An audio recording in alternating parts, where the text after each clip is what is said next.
Shalom, people. We ended last week's Parsha with Moshe complaining to Hashem.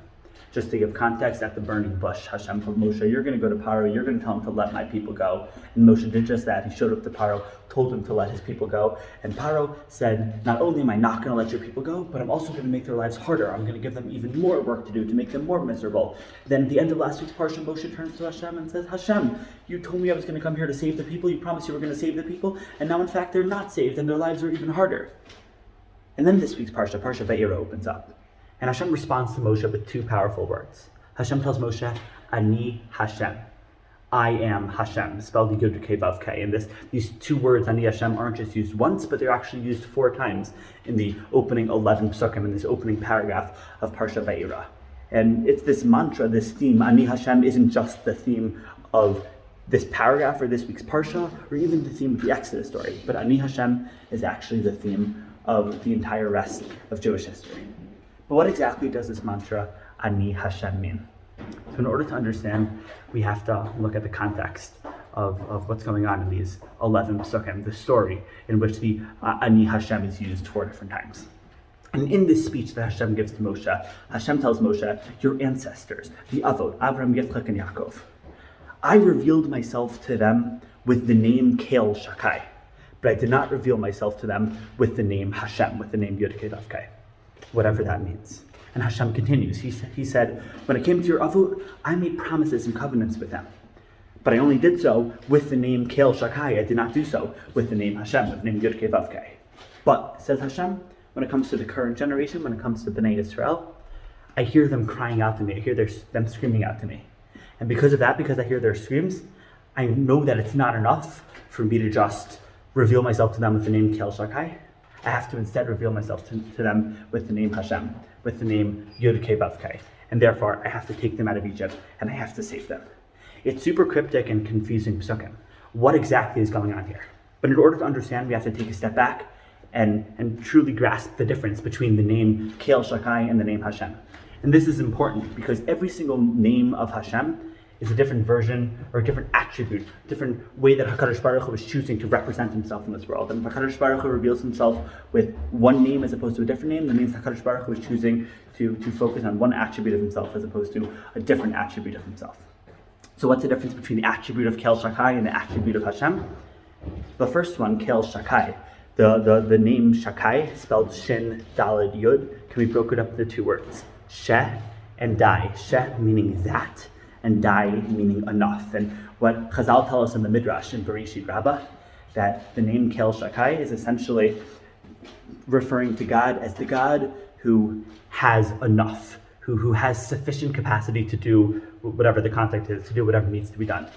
It's not talking about God actually doing things. It's talking about that in theory, God can do things. He has the ability and the capacity to do things if they need to be done. But it's talking about God's ability to do stuff in the theoretical sense, as opposed to Yud Kei Vav Kei. Yud Kei Vav Kei, spelled Yud and then Hey and then Vav and then Hey, is a combination of 3 words, Hayah, Hovev, Yihiyeh, past, present, and future. Not just referring to the fact that God exists in the past, present, and future, but also God is revealed in the world. He is present in the past and present and future. How is God present? Through his actions, through the things that he does. And essentially the name Yud Kei Vav Kei is different than the name Kel Shakai. Because as opposed to Kel Shakai, which just speaks about Hashem's theoretical capacity to do stuff, even if he doesn't actually do it, the name Yud Kei Vav Kei refers to God actually doing things. He actually does stuff. He actually makes himself revealed in the past, and the present, and the future. And with all this in mind, we're now able to understand what exactly HaKadosh Baruch Hu was telling Moshe in the beginning of this week's Parsha, in the beginning of Parsha Vayera.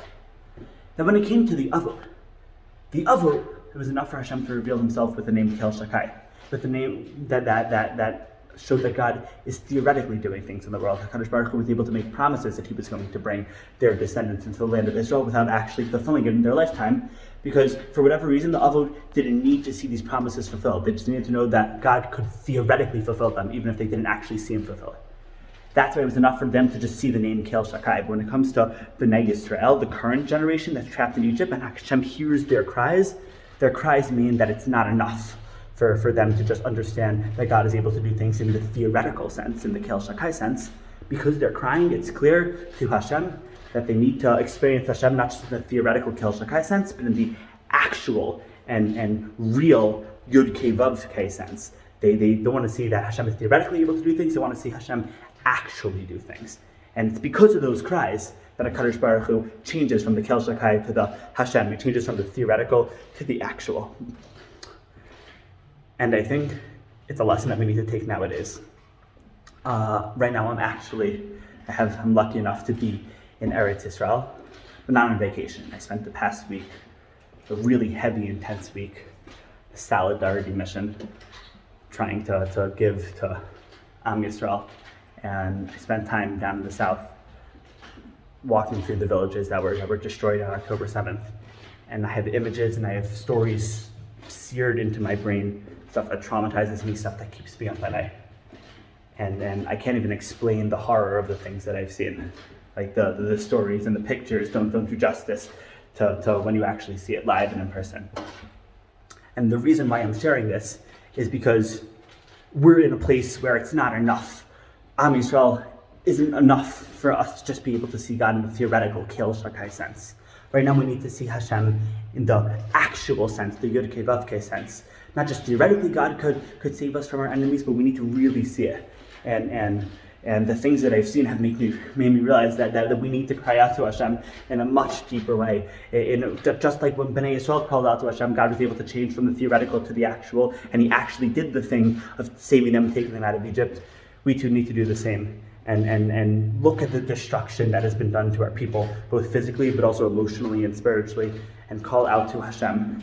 And hopefully Hashem will change from the Kel Shakai, the theoretical, to the actual Yud Kei Vav Kei.